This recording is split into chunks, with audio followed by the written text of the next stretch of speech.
Oh dolor, devora vida el tiempo y el oscuro enemigo que nos roe el corazón crece y se fortifica con nuestra propia sangre. El enemigo, Charles Baudelaire.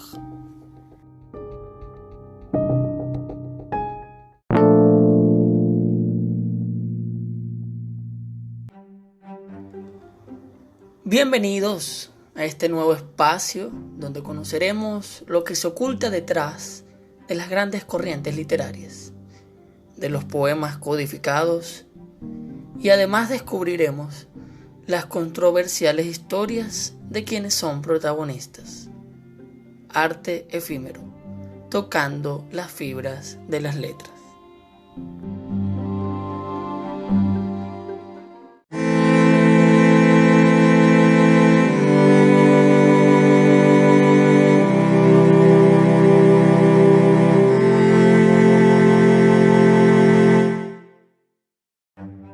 En este primer episodio iniciaremos una serie interesantísima sobre los poetas malditos. ¿De qué trata? ¿Quiénes son? Bien, iniciemos. Aunque se les llame malditos, no involucra esoterismo o referencias religiosas. No son hijos de demonios, ni se trata de mala suerte, pues fue realmente un movimiento literario que tuvo lugar en la Francia del siglo XIX. Y que reunió a un grupo de poetas que promovían un tipo de arte y de estilo de vida totalmente diferente y fuera de reglas. Son los bohemios franceses, los artistas incomprendidos que veían belleza allá donde nadie la veía y que querían experimentar al máximo con la vida sin importarles la moralidad ni las convenciones sociales. Estos poetas cultivaban un tipo de poesía que emanaba cierto aire gótico y donde existía una actitud fuertemente destructiva. Era una poesía cuidada y repleta de una belleza siniestra que se separaba ligeramente de la tradición romántica para ofrecer una literatura más oscura, sugestiva y devastadora. Debido a su protesta y a su propuesta estilística, los poetas malditos fueron incomprendidos entre la sociedad de la época, ya que apostaban por un tipo de poesía que estaba totalmente fuera de la razón y de la lógica. Fueron criticados tanto por su poesía como por su personalidad o su manera de vivir la vida, ya que se alejaban totalmente de la moral imperante en la sociedad puritana de la época. Rehuyeron de forma voluntaria de la escena pública de la sociedad francesa y salieron de la vida moral cristiana para introducirse en ese otro mundo oscuro de vicio y de placer, protagonizado por drogas, sexo y juegos. Este es el marco donde se crearon muchos de sus poemas, algo que no podía ser bien acogido por la Francia del romanticismo. El nombre de esta generación viene de la publicación de Paul Verlaine, a quien estudiaremos luego, llamado Los Poetas Malditos. Este es un ensayo en el que el autor hablaba sobre el tipo de vida y literatura que llevaron a cabo 6 poetas, donde se incluía. Este camino fue un camino muy fuerte y que los llevó a tener una vida maldita, es decir, una vida llena de tormentos e incomprensión. Con el tiempo, el término acuñado por Verlaine fue generalizado y hoy en día denominamos malditismo a una corriente o condición artística que apunta a aquellos creadores que salen de la norma pautada y que se alejan de los límites de la sociedad. Ahora bien, es momento de indagar sobre uno de los principales representantes de este movimiento. El 9 de abril de 1821 nació uno de los poetas más importantes en la historia de la literatura en la Francia del siglo XIX, Charles Pierre Baudelaire. Este fue uno de los poetas que causó mayor impacto en el simbolismo francés con su obra más conocida, Las flores del mal, un poemario maravilloso que reúne su producción poética desde 1840 y causó gran revuelo tras su publicación.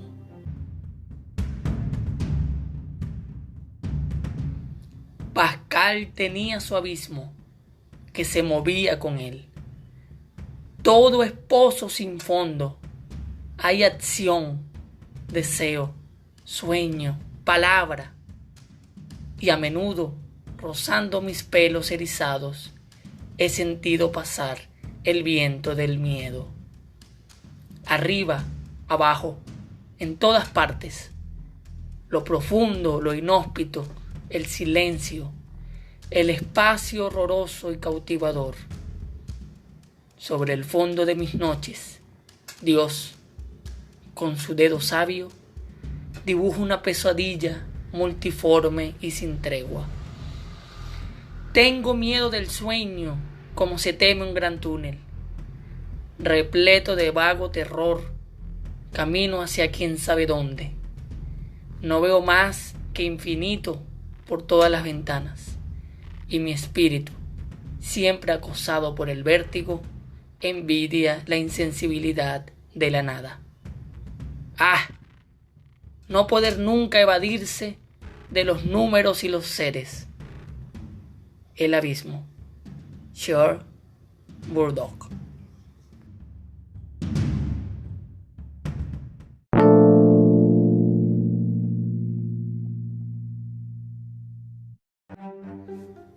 El abismo es un poema que apunta a la sensación de la inmensidad, lo infinito, lo inabarcable, lo eterno y lo divino, lo que no puede comprenderse como algo inevitable que contrasta con el ser humano y su limitado y pequeño ser. Las flores del mal fue calificada como un hospital abierto a todas las demencias del espíritu.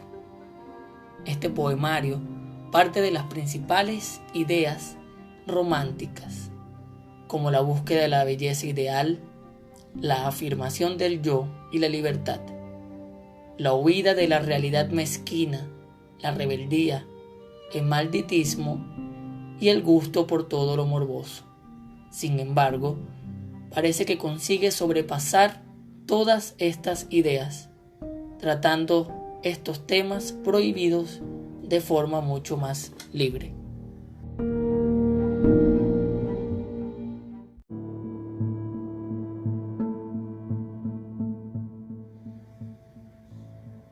Cuando te hayas dormido, mi bella tenebrosa, al fondo de un sepulcro hecho de mármol negro, y cuando solo tengas por alcoba y morada un panteón húmedo y una cóncava fosa, cuando la piedra, hundiendo tu pecho asustadizo y tu torso relajado por una deliciosa displicencia, impida que palpite tu corazón y ansíe, y que tus pies recorran tu carrera azarosa, la tumba, confidente de mi sueño infinito, porque la tumba siempre comprenderá al poeta en esas largas noches donde el sueño es proscrito, te dirá: ¿de qué te sirve, cortesana incompleta, nunca haber conocido lo que lloran los muertos? Y el gusano roerá tu piel como un remordimiento.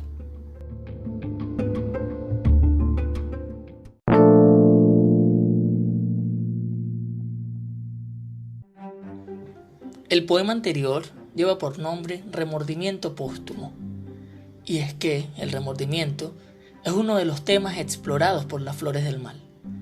A través de la pregunta que apela a la cortesana en la última estrofa, se cuestiona qué puede ser digno del remordimiento a final de cuentas, y por lo tanto se cuestiona y se hace crítica a la culpa, los valores y la moral del momento.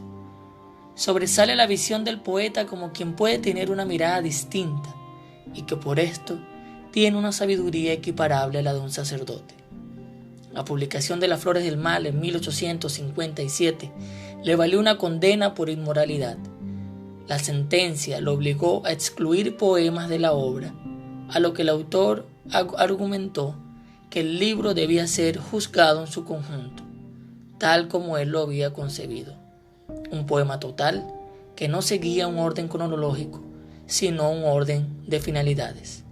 Con Las flores del mal, Bud Locke dio final al ciclo del romanticismo para abrir paso a la modernidad, no solo por la temática de su obra, sino por el replanteamiento estético que en ella se hace y que consiste en el descubrimiento de la belleza en lo no bello. Es el libro más novedoso del siglo XIX por varias razones.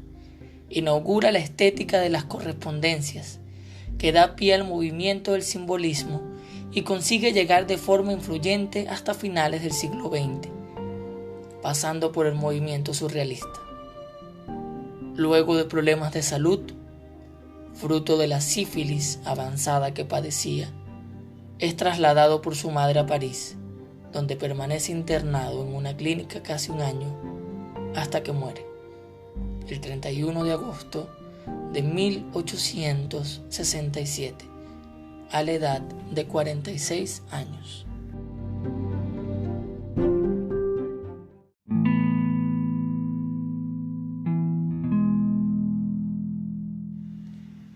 Oprimido, hormigueante, como 1.000.000 de elementos.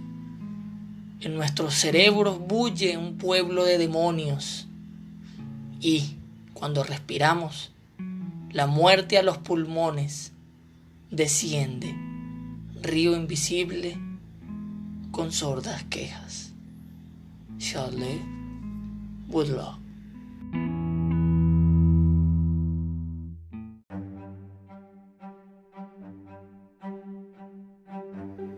Hasta acá nuestro primer episodio. Quiero recapitular varias palabras que nos sirvan para recordar en nuestros próximos capítulos. Surrealismo, simbolismo, muerte.